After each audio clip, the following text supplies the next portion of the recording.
Stuart Little by E.B. White, Chapter 9, A Narrow Escape. Margalo liked it so well at the Littles' house, she decided to stay for a while instead of returning to the open country. She and Stuart became fast friends, and as the days passed, it seemed to Stuart that she grew more and more beautiful. He hoped she would never go away from him. One day, when Stuart had recovered from bronchitis, he took his new skates and put on his ice pants and went out to look for an ice pond. He didn't get far. The minute he stepped out into the street, he saw an Irish terrier. So he had to shinny up an iron gate and jump into a garbage can, where he hid in a grove of celery.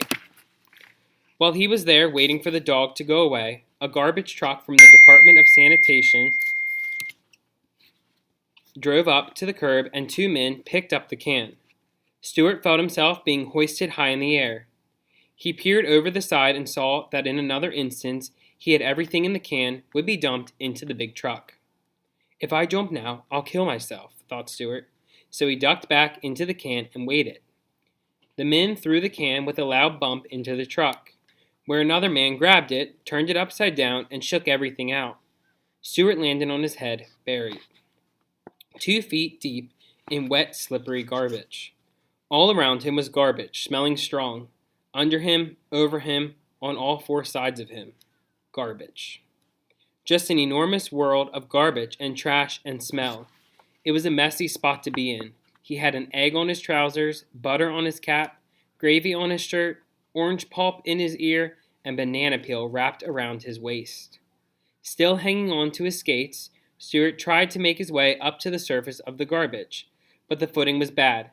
He climbed a pile of coffee grounds, but near the top, the grounds gave way under him, and he slid down and landed in a pool of leftover rice pudding.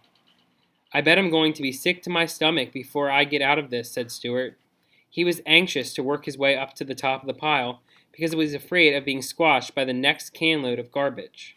When at last he did succeed in getting to the surface, tired and smelly, he observed that the truck was not making any more collections, but was rumbling rapidly along. Stuart glanced up at the sun. We're going east, he said to himself. I wonder what that means. There was no way for him to get out of the truck. The sides were too high. He just had to wait.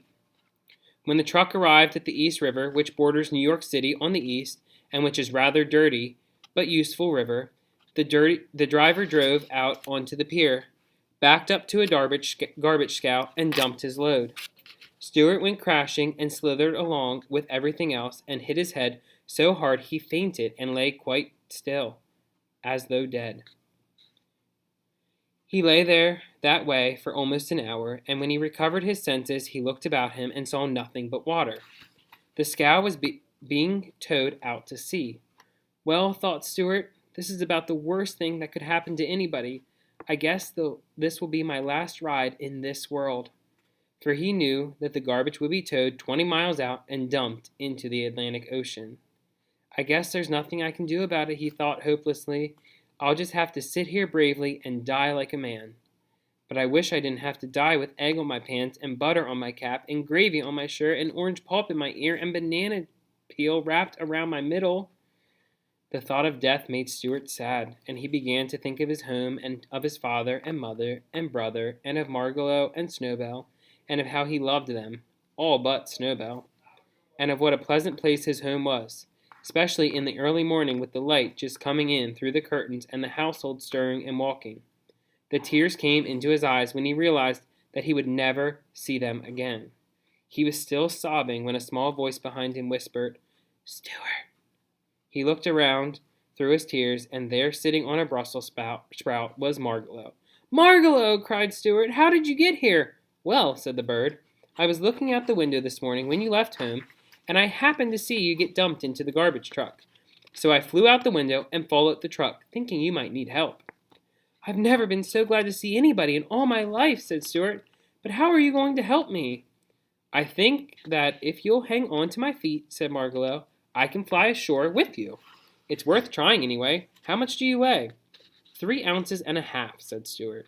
With your clothes on? Asked Margalo. Certainly, replied Stuart modestly. Then I believe I can carry you all right.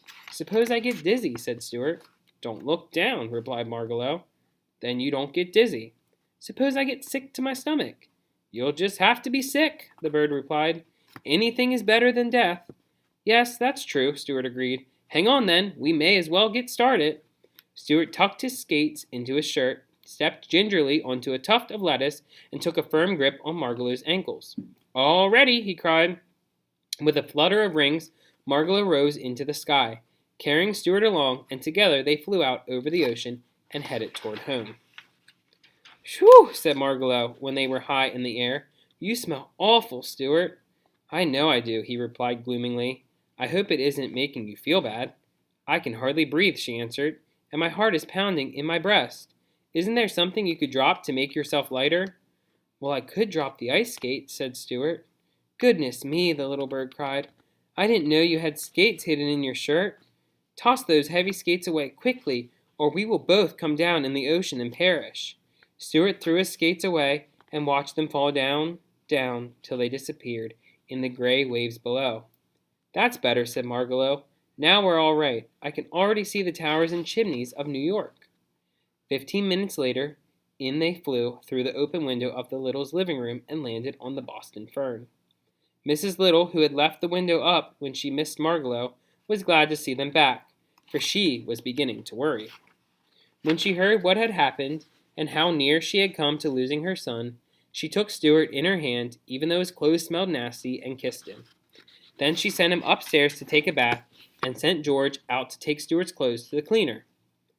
"What was it like out there in the Atlantic Ocean?" inquired Mr. Little, who had never been very far from home.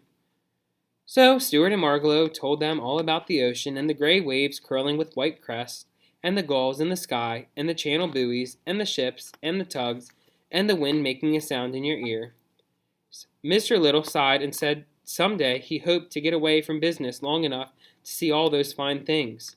Everyone thanked Margalo for saving Stuart's life, and at supper time Mrs. Little presented her with a tiny cake which had seeds sprinkled on top. And that is the end of Chapter 9, A Narrow Escape. If you like my channel, you can like and subscribe below.